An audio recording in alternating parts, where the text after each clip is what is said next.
حضور صلی اللہ علیہ وسلم نے نا فجر کی نماز پڑھائی، فجر کی، اور حضور فجر کی نماز پڑھا کے فرمانے لگے بھئی کسی بندے نے روزہ رکھا ہوا ہے آج؟ حضرت عمر کہتے ہیں رات کو میرا ارادہ تھا رکھوں، پر سویرے پھر میں نے گرا دیا، نہیں رکھا۔ حضور نے دوسری دفعہ پوچھا بھئی کسی نے روزہ رکھا ہے؟ تو حضرت صدیق کے اوپر نے ہاتھ کھڑا کیا، عرض کی یا رسول اللہ میں نے رکھا ہوا۔ آپ حکم نہ دیتے تو نہ بتاتا، پر روزہ رکھنا بھی آپ نے توجہ دلائی ہے تو حکم بھی آپ کا بتاؤ تو بتا دیا۔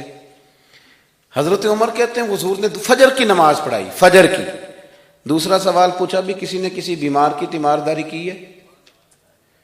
تو حضرت عمر کہتے ہیں میں نے فٹافٹ عرض کی یا رسول اللہ ابھی تو نماز فجر پڑھی ہے، تو اب گھر جائیں گے تو تیمارداری کریں گے نا۔ تو حضور نے فرمایا عمر تو ذرا ٹھہر جانا، جلدی نہ کر، ٹھہر نہ ذرا، روک تو صحیح۔ تو حضرت عمر فاروق رضی اللہ تعالیٰ عنہ فرماتے ہیں میں چپ کر گیا، حضور نے فرمایا بتاؤ بھی کسی نے تیمارداری کی ہے؟ تو صدیق اکبر نے ہاتھ کھڑا کیا، عرض کی یا رسول اللہ عبد الرحمن بن عوف رضی اللہ تعالیٰ عنہ 2-3 دن سے نماز پڑھنے نہیں آ رہے تھے، رات میں نے پتہ کرایا تو پتہ چلا بیمار ہیں، اور حضور مجھے یہ بھی پتہ ہے وہ میرا یار ہے، مجھے پتہ ہے رات کو جلدی سوچا پر تہجد میں ضرور اٹھتا ہے، تو حضور میں بھی ذرا فجر کے وقت جلدی اٹھا ہوں تو فجر میں آنے سے پہلے عبد الرحمن ابن عوف کی تیمارداری کر کے آیا ہوں۔ حضرت عمر کہتے ہیں میں نہ ہلکا ہلکا ڈھیلا پڑ گیا۔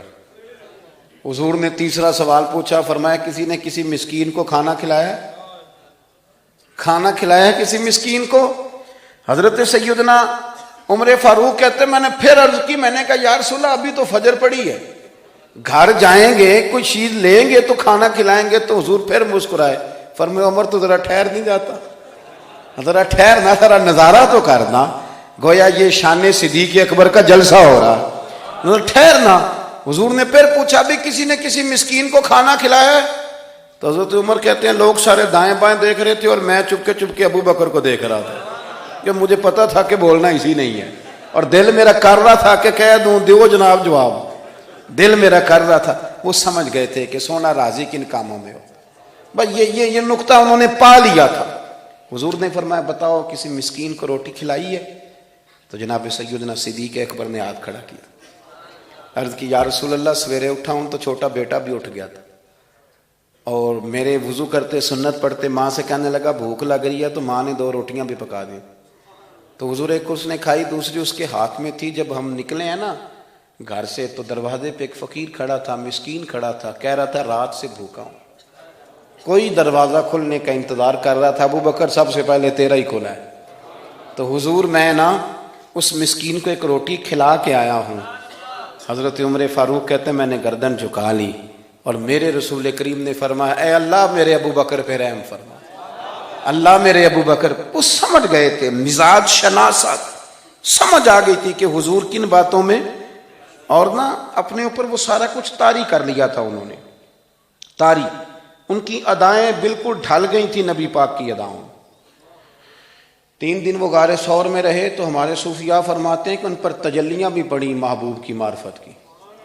جب مدینے آئے نا نبی کریم کو لے کے، تو کچھ لوگوں نے حضور کی زیارت کی تھی، کچھ نے نہیں کی تھی، تو کچھ آتے تو نبی پاک کی دستبوسی کر کے بیٹھ جاتے، حضرت ابو بکر سے ہاتھ نہ ملاتے، اور کچھ صرف حضرت ابو بکر سے ہاتھ ملاتے اور حضور سے ہاتھ ہی نہ ملاتے۔ میری بات پہ توجہ ہے آپ حضرات کی؟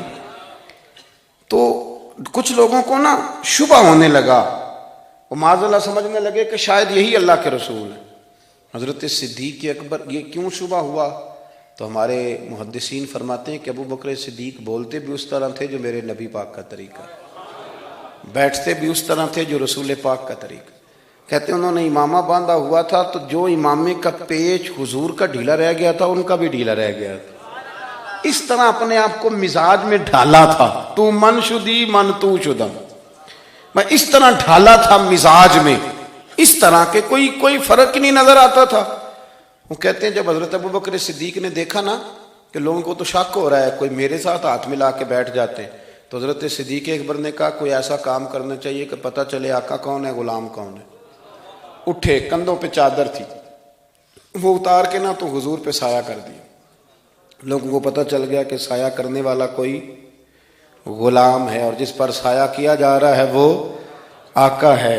کیا خوبصورت نقطہ لکھا ہے مفسرین نے شارحین فرماتے ہیں تھوڑی دیر کے لیے، تھوڑی دیر کے لیے، تھوڑی دیر کے لیے حضرت ابوبکر صدیق نے حضور کے سر انور پر اپنی چادر کا سایہ کیا تھا۔